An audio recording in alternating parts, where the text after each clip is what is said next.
이제 다가오는 주일이 추수감사주일이어서 추수감사주일을 앞에 두고 우리가 다윗의 감사를 이 시간 잠깐 생각해 보려고 합니다. 성경을 보면 말세의 징조가 여러 가지가 나오는데요. 예수님이 다시 오실 그날이 가까워질수록 감사가 사라진다라고 성경에 기록이 되어 있습니다. 디모데후서 3장 1절 말씀을 보니까 너는 이것을 알라. 말세에 고통하는 때가 이르러 사람들이 자기를 사랑하며 돈을 사랑하며 자랑하며 교만하며 비방하며 부모를 거역하며 감사하지 아니하며 이렇게 나와 있습니다. 세상 사람들이 가면 갈수록 하나님께에게도 또 사람에게도 감사할 줄 모른다는 것입니다. 여러분, 사람들이 왜 하나님께 감사할 줄 모를까요? 왜 감사할지 모를까요? 자기에게 있는 모든 것이 다 자기 것인 줄 착각하는 그런 교만에 빠졌기 때문에 감사할 줄 모릅니다. 하나님에 대한 이 주권 의식, 하나님이 우리의 삶의 주인이시다라고 하는 주권 의식이 없기 때문에 감사할 줄 모르는 것입니다. 여러분, 우리에게 있는 모든 것은 우리의 것이 아닌 것이죠. 전부 하나님의 것이고 하나님이 우리에게 맡겨주시고 빌려주신 것들이에요. 그래서 고린도전서 4장 7절 말씀에 보면 내게 있는 것 중에 받지 아니한 것이 무엇이냐, 내가 받았은즉 어찌하여 받지 아니한 것 같이 자랑하느냐, 이렇게 말씀하셨습니다. 우리가 가진 모든 것이 다 하나님께 받은 것들이지 내가 잘나서 내가 어떤 수고해서 얻은 것이 아니라라는 것이죠. 하나님이 맡기신다면 그래서 어떤 사람들에게 하나님은 맡기시겠습니까? 여러분, 이러한 원리가 우리의 의식 속에 있어야 하는 것이죠. 하나님으로부터 우리에게 모든 것이 주어졌다면 우리에게 하나님께서 어떤 사람에게 맡기시겠습니까? 하나님 방법, 하나님의 뜻 가운데 사용하고 쓸 줄 아는 사람에게 하나님은 맡기시겠죠. 여러분, 우리는 가지고 태어난 것도 없고 죽어서 가지고 갈 수 있는 것도 없습니다. 나에게 있는 모든 것이 내 것이 아니라고 한 사실을 우린 늘 기억하고 그렇게 살아야 되겠죠. 여러분, 나에게 있는 것이 내 것이 아니라는 사실을 우리가 언제 가장 절실히 깨닫겠습니까?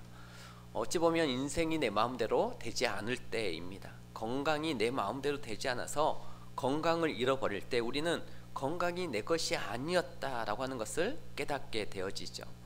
물질, 돈이 내 마음대로 되지 않아서 돈을 잃어버릴 때 돈도 내 것이 아니었다라고 하는 것을 깨닫게 되는 것입니다.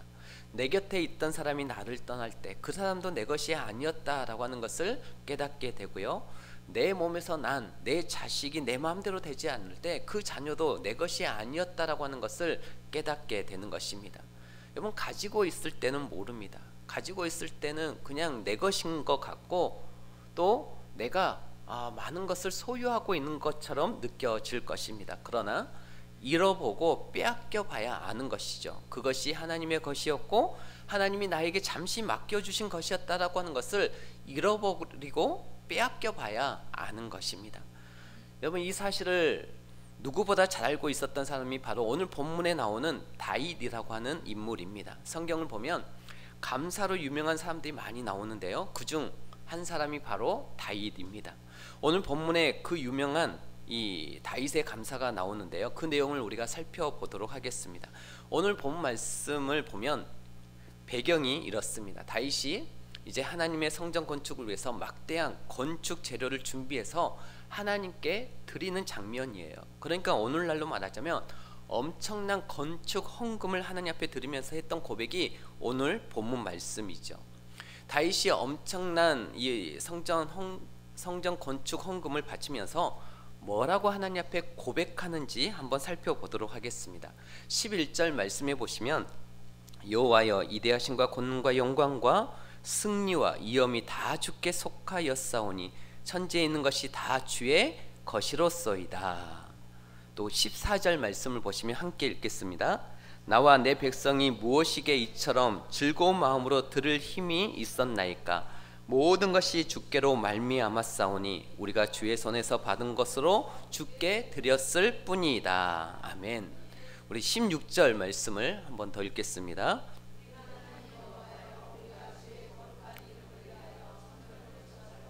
미리 저축한 이 모든 물건이 다 주의 손에서 왔사오니 다 주의 것이니이다. 아멘. 우리가 방금 살펴본 대로 다윗은 자신에 있는 모든 것이 다 하나님의 것이고 하나님이 자신에게 맡겨주신 것이라고 하는 것을 알았던 것이지요. 그래서 엄청난 이 건축 헌금을 하나님 앞에 바치면서도 도리어 자신이 하나님께 감사하고 있는 것입니다. 여러분, 우리가 대개 언제 하나님 앞에 감사합니까?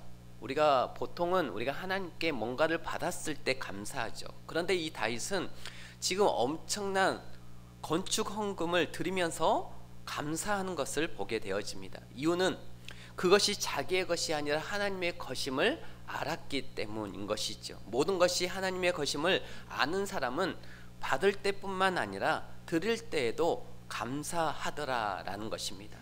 여러분, 잊지 마십시오. 지금 내가 가지고 있는 것들 중에 사실 내 것은 하나도 없습니다. 우리가 이 세상을 떠날 때 내가 가지고 갈 수 있는 것도 아무것도 없습니다. 그래서 평생 감사라는 책을 쓰신 이 평생 감사라고 하는 이 책을 쓰신 정광 목사님은 이것을 제로 감사라고 표현했어요. 감사가 제로라는 얘기가 아니라 내 것은 아무것도 없었다라는 것이죠. 지금 현재 내게 주어진 모든 것들은 전부 하나님이 주신 거라라고 고백하고 있습니다. 그래서 이것을 아는 사람이 범사에 하나님께 감사하는 삶을 살 수 있다라는 것이죠. 그리고 모든 일 가운데, 그리고 작은 것 하나에도 감사하며 살게 된다라는 것입니다. 여러분, 제가 예전에 교회마다 추수감사주일이 되면 적지 않은 행사들을 하고 나는데, 기억나는 추수감사주일 때 했던 행사가 뭔가 하면 보통 감사의 제목들을 적어서 발표하는 이 행사들을 하곤 합니다. 그래서 이 감사의 내용들을 적어서 교회에 내면 이제 목사님들이 모여가지고 심사를 하는데, 제가 기억나는 것은 어떤 한 초등학생의 아이가 감사의 제목을 263개를 적었어요. 제가 그것을 보고 두 번 놀랐습니다. 첫째는 양에 놀랐고, 두 번째는 질에, 그 감사 내용의 질에 놀랐습니다. 목사인 저도요, 당시 저도 적었거든요. 저도 가까스로 20개 정도, 20몇 개 채울까 말까 그 정도인데, 이게 20개 적는 것도 쉽지가 않았어요. 그런데 263개를 적는 것을 보고 깜짝 놀랐습니다. 그때 기억나는 것은요, 내용이 이런 것입니다. 그 초등학생이 적은 감사의 내용 중에 이런 것이 있어요. 냉장고를 주셔서 감사합니다. 그러고 보니까 이번에 우리 신입 중직자에서 저희 목양실에 냉장고를 사주셨습니다. 냉장고가 들어왔는데요, 열어보니까 그 안에 아무것도 없어요. 여러분, 그 다음에 해야 할 일이 뭘까요? 냉장고를 채우는 것이죠. 그래서 우리 아이들이 목사님 음료수 하나만 주세요. 그러면 얼마든지 줄 수 있도록, 또 우리 어르신들이 이렇게 모여 계시는데 그래도 음료수라도 대접해 드릴 수 있도록 여러분들이 마트에 가서 음료수 살 때 우리 교회 아이들과 어르신들을 생각해서 음료수 살 때 하나 더 사서 목양실 냉장고에 채워주시면 감사하겠습니다. 네, 아멘. 다들 하셨어요. 네. 그래, 이 추수감사 주일 행사에 이 감사노트 쓰기 행사를 하는데, 이 아이가 냉장고를 주셔서 감사합니다 이렇게 적어 놓은 거예요. 평생 살면서 냉장고를 주셔서 감사하다고 하는 이 고백을 한 번이라도 하고 죽은 사람이 몇이나 되겠습니까? 또 이 아이가 적은 내용들 보니까 달력과 시계 주셔서 감사합니다. 교회에 키보드와 드럼을 주셔서 감사합니다. 그래, 눈에 보이고 생각나는 것들 그냥 다 싸잡아서 적은 거예요. 그래서 저도 처음에 그 내용을 볼 때 이 아이가 너무 장난을 친다 싶어서 좋은 점수를 안 주려고 했어요. 그런데 신기한 게, 처음에는 참 어처구니 없던 이 내용들 제가 가만히 읽으면 읽을수록 이상하게 제 가슴에 와 닿는 거예요. 처음에는 얘가 장난을 좀 심하게 쳤네 이렇게 읽었는데, 그것을 계속 260개가 넘는 것을 읽다 보니까 이게 나중에는 뒤로 가면 갈수록 점점 제 마음에 큰 감동이 몰려오기 시작하는 거예요. 우리 다른 목사님들도 같은 마음이었어요. 가만히 읽어보니까 사실 전부 다 맞는 말이고 또 감사해야 될 내용인데 너무나 그것을 당연히 여기고 있었던 것이죠. 그런 것은 감사 제목이라고 생각조차 못했던 제 자신이 되돌아봐지는 그런 계기가 된 것이죠. 그래서 나중에는 생각을 좀 고쳐먹고 자세를 달리해서 그것을 다시 천천히 읽어보니까 뭐 웃기기도 하고 또 나름 은혜가 되었습니다. 그러면서 그 아이에게 1등을 수여했던 기억이 있습니다. 그래서 제가 그 중에서 또 생각나는 몇 가지만 여러분들에게 더 읽어드리자면, 얼굴 표정을 잘 바꿀 수 있게 해주셔서 감사합니다. 말을 잘할 수 있게 해주셔서 감사합니다. 지구가 있게 해주셔서 감사합니다. 아직까지 대한민국이 망하지 않게 해주셔서 감사합니다. 여러분, 이 나라의 존립을 감사한 적 있습니까? 또 보니까 우리나라에 군대가 있게 해주셔서 감사합니다. 이건 아직 군대에 가지 않는 남자가 이런 고백하기 쉽지 않거든요. 정부, 국회, 법원이 있게 해주셔서 감사합니다. 좋은 제품 만들어주는 회사가 있게 해주셔서 감사합니다. 멋진 노래 불러주는 가수들이 있게 해주셔서 감사합니다. 뭐 이런 제목들을 적은 거죠. 또 바람은 안 들어오게 하고 밖은 볼 수 있는 창문을 주셔서 감사합니다. 멀미약을 주셔서 감사합니다. 잘 때 재미있는 꿈을 꾸게 해주셔서 감사합니다. 내용을 들어보니까 어떻게 260개가 채워졌는지 이해가 되시죠? 그래서 꼭 적으시기 바랍니다. 우리 주일학교 학생들을 중심으로 해서 이렇게 노트를 드리도록 하겠습니다. 그래서 우리가 다다음 주에는 이 감사의 내용들로 함께 기뻐하고 함께 그 감사로 인해서 우리의 마음에 참된 안식과 또 하나님께서 주신 은혜가 고백하는 그런 시간이 되어지시길 바랍니다. 그래서 그래도 이제 중요한 것은 제가 그동안 한 번도 감사 제목이라고 생각해 보지 않는, 너무나 당연하게 생각했던 것들이 사실은 다 감사의 제목이었다는 것을 깨닫게 해줬던 그런 행사였습니다. 여러분 기억하세요. 세상에 내 것은 하나도 없습니다. 다윗의 고백처럼 전부 하나님의 것이고 전부 하나님이 우리를 위해 맡기고 허락하신 것들입니다. 이 사실을 안다면 어느 것 하나 감사하지 않을 수 있는 게 없는 것이죠. 그래서 바라기는 그동안 내 것이라고 착각했던 것들, 또 당연한 것이라고 여기고 작은 것이라 무시했던 것들조차도 결국은 그 안에 큰 감사가 들어있음을, 그것조차도 감사해야 됨을 깨닫고 감사를 회복하는 추수감사주일이 될 수 있기를 주의 이름으로 축복합니다. 방금 살폈던 것이 첫 번째로 세상의 모든 것들에 대한 감사라면, 다음으로 살펴볼 내용은 고난 중의 감사입니다. 모든 것이 하나님의 것이고 하나님이 우리에게 맡기신 것임을 아는 사람은 고난 가운데에서도 감사합니다. 여러분, 고난이 무엇입니까? 고난이 무엇이라고 생각하십니까? 고난을 여러 가지로 정의할 수 있지만 이렇게 정의할 수 있습니다. 잃어버리는 것이 고난입니다. 직장을 잃어버리는 것, 건강을 잃어버리는 것, 또 재산을 잃어버리고 집을 잃어버리는 것, 사랑하는 사람을 잃어버리는 것, 그것이 고난 아니겠습니까? 우리가 뭔가를 잃어버렸을 때 하나님을 원망하고 시험에 드는 이유가 무엇이냐? 그 잃어버린 것이 누구의 것이라고 생각했기 때문에, 내 것이라고 생각했기 때문인 것이죠. 내 것을 빼앗기고 내 것을 잃어버렸다라고 생각하니 너무나 억울하고 원망스러운 거예요. 그러나 그것은 우리의 착각입니다. 원래부터 그것은 내 것이 아니었던 것이죠. 이제까지 하나님께서 그것을 나에게 맡겨주셨던 거예요. 그러므로 우리는 삶 속에서 뭔가를 잃어버렸을 때 원망하거나 분노하기보다는 이제까지 맡겨주셨던 것에 대해서 감사할 줄 알아야 합니다. 저는 이 감사를 이렇게 이름을 붙이고 싶어요. 이제까지 감사. 오늘 설교 말씀의 제목, 이제까지 감사. 우리가 살다가 뭔가를 잃어버렸을 때 이제까지 맡겨주신 것, 이제까지 나에게 허락하신 것을 감사할 수 있어야 된다라는 것입니다. 여러분, 하나님께서 과거에 저에게 이 이제까지의 감사를 잊을 수 없도록 저에게 가르쳐준 사건이 하나 있습니다. 실제로 전에 사역하던 교회에서 있었던 일인데, 추수감사주일에 발표도 되었고 큰 기감이 되어서 주보에도 실렸던 내용, 그런 사례인데 약 20년 전도 넘었을 거예요. 어느 집사님의 감사의 고백이었습니다. 집사님 자녀 중에 초등학교 1학년 8살 때 어느 날부턴가 이 아이가 무선 조종 비행기를 사달라고 졸라대는 거죠.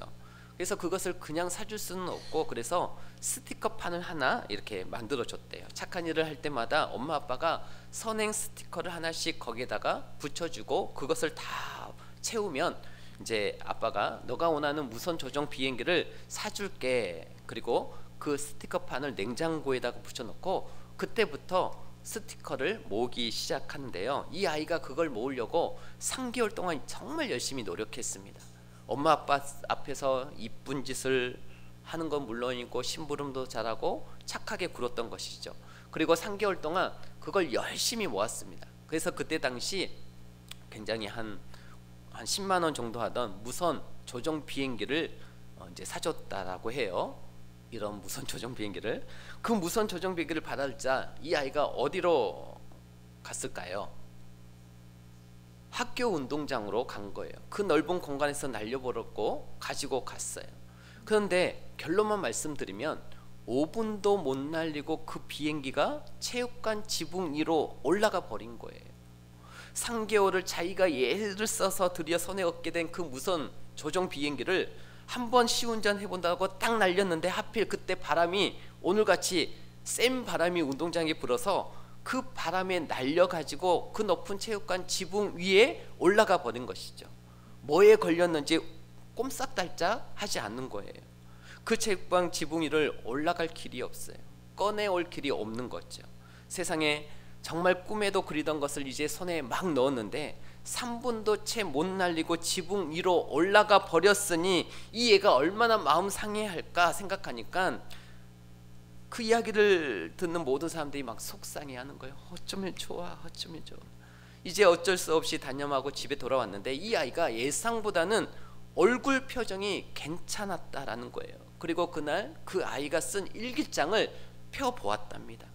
그때 날마다 일기를 쓰는 아이였는데 이 아이가 이 사건을 어떻게 받아들였을지가 궁금해서 그날 그 일기장을 펴봤대요.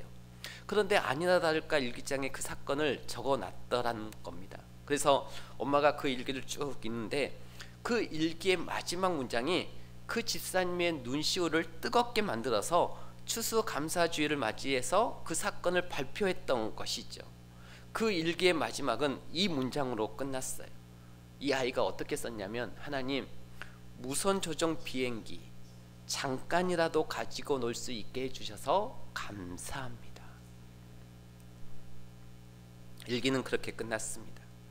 그 집사님이 고백하기를 전혀 상상하지 못했던 그런 글이었던 거죠. 그 글을 읽는데 마치 쇠망치로 자기의 가슴을 한 대 쿵 얻어맞은 느낌이었다라는 거예요. 그 순간 성령 하나님이 그 마음 가운데 큰 감동을 주시는데요. 누구누구 집사야, 내 아들의 이 고백을 잊지 말고 기억해 두었다가 나중에 인생을 살다 뭔가를 잃었을 때 너도 지금 꼭 네 아들처럼 고백했으면 좋겠다. 하나님께서 그런 마음을 주시더라라는 거죠. 여러분, 이게 바로 이제까지의 감사입니다. 내가 인생을 살다가 뭔가를 잃어버렸을 때 잃어버린 것을 원망하고 안타까워할 것이 아니라 먼저는 이제까지 그것을 허락해 주시고 맡겨주신 은혜를 잊지 않고 감사해야 한다라는 것입니다. 예를 들어 40살에 큰 병에 걸리면 보통 젊은 나이에 암에 걸리면 이제 원망하고 막 그러잖아요. 그러나 원망할 것이 아니라 지난 39년 동안 건강 주셨음을 먼저 감사해야 한다라는 것이죠. 그게 이제까지의 감사예요. 성경 주석가로 알려진 매튜 헨리 목사님이 어느 날 강도를 만나서 봉변을 당하고 집에 돌아와 일기를 이렇게 썼습니다. 하나님, 오늘 강도를 만나기 전까지 이전에 한 번도 강도를 만나지 않도록 지켜주셨던 것을 감사합니다. 강도에게 지갑을 뺏기기는 했지만 생명을 뺏기지 않았음을 감사합니다. 그리고 제가 강도가 당한 사람이 저임을, 다른 사람이 아니라 저임을 또한 감사합니다. 여러분, 이처럼 믿음의 사람들은 고난 가운데서도 감사를 잃지 않는다는 것이죠. 현재의 고난이 지난날의 감사를 다 삼켜버리는 것이 아니라 지난날의 감사가 오늘의 고난을 삼켜버리는 것이죠. 그러나 우리의 현실을 보면 현재의 고난이 지난날의 감사를 다 삼켜버리는 그런 경우들이 많이 있습니다. 예를 들어 조금 전에도 말씀드렸지만 40살에 암에 걸리면 그것이 지난 36년간 건강을 주셨던 하나님의 은혜를 다 삼켜버리고 잊게 만드는 그런 경우들이 많다는 것이죠. 이것은 사람들 사이에서도 우리가 흔히 경험할 수 있지 않습니까? 과거에 9가지를 잘해줬어도 최근에 1가지를 서운하게 해주면 그 1가지 서운함이 지난 과거에 9가지를 다 삼켜버립니다. 4년을 도와주다가 5년째 도움을 끊으면 지난 4년 도와준 것을 감사하는 게 아니라 도움을 끊은 것을 서운해하고 원망합니다. 실제로 제가 지난 교회에서 있었던 일이었습니다. 오랫동안 4, 5년 동안 그렇게 열심히 개척교회를 지원해주고 매달 얼마를 보내주었는데 이제 그것을 끊겠다라고 하니 얼마나 서운해하고 심지어는 비방까지 하더라고요. 이런 일들이 우리 가운데 많이 있다라는 것입니다. 요즘 나에게 그런 모습이 있다면 우리는 겸손히 회개해야 합니다. 하나님 앞에서도 사람 앞에서도 이제까지의 감사를 할 줄 알아야 되는 것이죠. 인생을 살다가 뭔가를 잃어버리는 고난 가운데서도 이제까지 도우시고 이제까지 허락하시고 이제까지 맡겨주신 하나님의 은혜에 감사할 줄 아는 우리 모든 성도님들이 될 수 있기를 주의 이름으로 축원합니다. 우리가 인생을 살다 고난을 만났을 때 감사해야 될 또 하나의 이유는 눈에 보이는 고난이 전부가 아니기 때문입니다. 무슨 말이냐면 우리가 믿는 하나님은 고난까지도 합력하여 선을 이루시는 하나님이시다라는 거예요. 여러분, 요셉을 보십시오. 형들에 의해서 애굽에 노예로 팔려갔죠. 그런데 거기서 또 억울한 누명 쓰고 감옥에까지 가게 되어집니다. 여기만 놓고 보면 고난의 연속이잖아요. 완전 그 인생이 망한 것 같지 않습니까? 그런데 하나님께서는 그 고난을 합력하여 선을 이루십니다. 감옥에서 술 맡은 간원장을 만나서 그 술 맡은 간원장의 꿈을 해석해 준 것이 결정적인 계기가 돼서 결국은 애굽의 바로 왕 앞에 서게 되고 애굽의 바로 왕의 꿈도 해석해 주다가 결국은 애굽의 총리의 자리에 서게 되어지죠. 그때는 이해할 수 없는 고난이었는데 그때는 애굽의 노예로 팔려가고 감옥까지 간 것을 이해할 수 없는 고난이었는데 세월이 흐르고 나서 그 고난이 도리어 유익이 되었음을 하나님의 선하신 인도하심이 그 안에 들어있음을 깨닫게 된 것이죠. 우리가 그럴 때가 또 많이 있지 않습니까? 우리 삶 가운데서도 엄청난 고난, 핍박과 아픔 가운데 있지만 나중에 생각해 보면 그 고난을 통해서 우리에게 유익이었다라고 생각할 때가 얼마나 많이 있습니까? 그래서 시편 119편 71절에 보니까 우리 함께 읽을까요? 고난 당한 것이 내게 유익이라 이로 말미암아 내가 주의 율례들을 배우게 되었나이다. 아멘. 고난 당한 것이 액면만 놓고 보면 나쁜 일 같지만 결국은 그것 때문에 내가 하나님을 의지할 수 있었고 하나님을 가까이 할 수 있었고 그것 때문에 하나님의 말씀을 붙들 수 있었다는 것입니다. 저는 목회를 하면서도 이 고난의 유익을 느낄 때가 많이 있습니다. 성도들 만나서 이 상담을 하고 또 기도 제목을 나눌 때 성도들의 마음을 열고 그들에게 위로가 되었던 것은 하나님의 말씀과 더불어서 제 과거의 고난의 경우를 함께 나눌 때였습니다. 저에게 있었던 고난을 나누면 성도들의 마음이 더 열더라고요. 또 제가 경험한 그 과거의 고난과 아픔이 성도들의 아픔을 더 잘 이해하게 만들어 놨습니다. 그래서 기도를 하더라도 더 마음을 실어서 기도를 할 수 있게 해 주었고요. 또 그 고난의 아픔을 같이 함께 나누었을 때 같은 공감이 되어지면서 그 마음을 함께 나눌 수가 있었습니다. 여러분, 그 오프라 윈프리가 세계적인 토크쇼의 여왕이 된 이유 중 하나가 그녀가 겪었던 과거의 큰 아픔과 상처 때문이지 않습니까? 그래서 많은 출연자들이 오프라 윈프리 앞에서는 마음의 문을 여는 거예요. 누구에게도 말하지 않았던 그 꺼내기 어려운 이야기를 오프라 윈프리 앞에서는 꺼내는 거죠. 그러므로 우리는 고난 가운데서도 고난만 볼 것이 아니라 그것조차도 협력하여서 선을 이루실 하나님을 바라보면서 감사할 수 있어야 된다는 것입니다. 또한 우리가 감사해야 될 것은 기도 응답에 대한 감사입니다. 우리가 이제 감사 노트를 적으면서 제가 전에 이 감사 노트를 적으면서 느낀 것은 그 감사 제목의 대부분이 과거에 했던 기도의 응답이었다는 것입니다. 제가 군 생활할 때 한 10월 달 정도 되면 훈련이 굉장히 많았습니다. 10월이 되기 전까지는 진지공사 작업도 해야 되고 또 여러 준비를 많이 해야 되죠. 또 훈련 후에는 정비를 해야 했어요. 그러다 보면은 힘들었던 것 중에 하나가 뭐였냐면 예배를 드릴 수 없었던 것이었어요. 훈련 전에는 진지공사 한다라고 예배를 못 드리고 그 주일에도 진지공사하러 그 작업하러 가야 했거든요. 또 그런 거점 지점이 산에 올라가서 공사를 해야 했고 훈련 후에는 더러워진 장비를 정비해야 되어서 왜냐하면 저녁에 이제 점호가 있기 때문에 교회를 가지 못하게 하였습니다. 근데 주일이 돼도 예배를 못 드리게 된 것이죠. 수요일 밤이 돼도 수요일 밤 예배를 못 드리는 거예요. 그래서 제가 그럴 때마다 항상 하나님께 그렇게 기도했습니다. 하나님, 주일 예배, 수요일 밤 예배를 잘 지킬 수 있도록 제 삶을 좀 인도해 주세요. 지금은 훈련 때문에 작업 때문에 주일 예배를 못 드리고 수요일 밤 예배를 못 드리고 있지만 주일 예배를 잘 드릴 수 있는, 수요 예배를 잘 드릴 수 있는 환경으로 저를 인도해 주세요. 그렇게 기도를 했었습니다. 그랬더니 하나님의 인도하심을 받게 되었습니다. 군대에서 제가 군종이 될 수 있는 상황이 아니었음에도 불구하고 하나님께서 군종이 되게 하셔서 본부 중대로 이동되어 교회에서 업무를 보게 하셨습니다. 제가 그럴 수 있는 어떤 자격이 아니었거든요. 그렇게 기도했더니 하나님께서 그 환경을 열어주셨던 것이죠.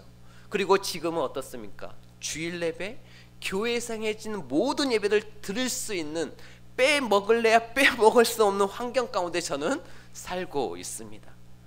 또한 제가 과거에 비염이 심해서 매우 힘들 때가 있었습니다. 두루마리 화장지를 늘 가방에 갖고 다닌 적이 있었습니다. 저는 하나님께 그렇게 기도했습니다. 하나님, 사역하면서 훌쩍훌쩍 거리지 않고 코가 막히지 않게 제 건강을 회복시켜 주십시오. 20대 중반 때 했던 기도입니다. 그런데 하나님께서는 지금 그 기도에 응답해 주셔서 가끔 한절기 때 빼고는 예전처럼 그렇게 불편함 속에 살지 않게 해 주셨습니다. 제가 청년회 때 제일 많이 기도한 것 중에 하나가 우리 청년들이 마찬가지지만 좋은 배우자 만나게 해달라고 기도하지 않았겠습니까? 저 역시도 열심히 기도했습니다. 그래서 지금 좋은 배우자 만나서 살고 있습니다. 또 과거에 전도사 시절에 사역지에 대한 고민을 가지고 있었을 때가 있었어요. 그때 하나님께 기도했습니다. 하나님, 저에게 좋은 사역지를 좀 주십시오. 그런데 하나님께서는 신실하게 응답해 주셔서 좋은, 정말 지금까지 가는 교회마다 좋은 사역지를 허락해 주셨고 지금은 더 영광교회라고 하는 정말 좋은 사역지, 이전에도 좋은 많은 사역지를 주셨지만 지금 정말 좋은 사역지 안에서 사역하고 있습니다. 아멘. 마지막으로 우리들이 생각해야 될 가장 중요한 감사는 구원에 대한 감사입니다. 여러분, 죄인인 내가 예수님을 믿고 제사함을 받아서 구원받는다라고 하는 것은 우리가 하나님께 받은 은혜 중에서 최고의 은혜인 것을 믿으시기를 바랍니다. 내가 예수님을 믿고 제사함을 받아 구원받았다라고 하는 이 은혜가 최고의 은혜로 느껴지지 않는 이유는 우리가 이 세상에 지금 살고 있기 때문에 그 천국을 맛보지 못했기 때문에 그렇습니다. 우리가 이 땅의 삶을 마치고 죽음 이후에 천국과 지옥이 실제로 있다라고 하는 것을 알게 되는 순간 이 구원의 은혜가 얼마나 귀한 은혜였는지 비로소 깨닫게 될 것입니다.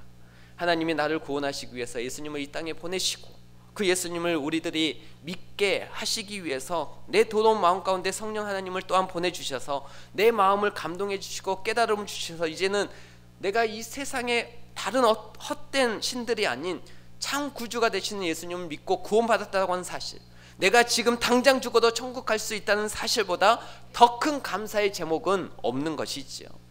여러분, 저희 집에서 이제 교회를 오다 보면 후곡 사단지 쪽문에 그 입구에 항상 여호와 증인들이 서 있습니다.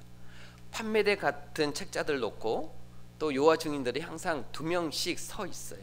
제가 그 앞을 지날 때마다 2가지 생각이 교차합니다. 첫 번째는 안타까운 마음들이 들어요. 그리고 두 번째는 감사하는 마음이 듭니다. 하나님의 은혜가 아니었으면 나도 그 자리에 서 있지 않으라는 법이 어디 있겠습니까? 얼마든지 저도 그 자리에 서 있을 수 있는 사람인데, 하나님이 어떤 은혜를 주셨는지, 하나님께서 정말 그 은혜로 저를 붙들어 주셔서 저를 진리 가운데 인도해 주셔서 그런 자리에 서 있지 않도록 도와주신 게 너무 감사한 것이죠. 구원에 대한 감사입니다.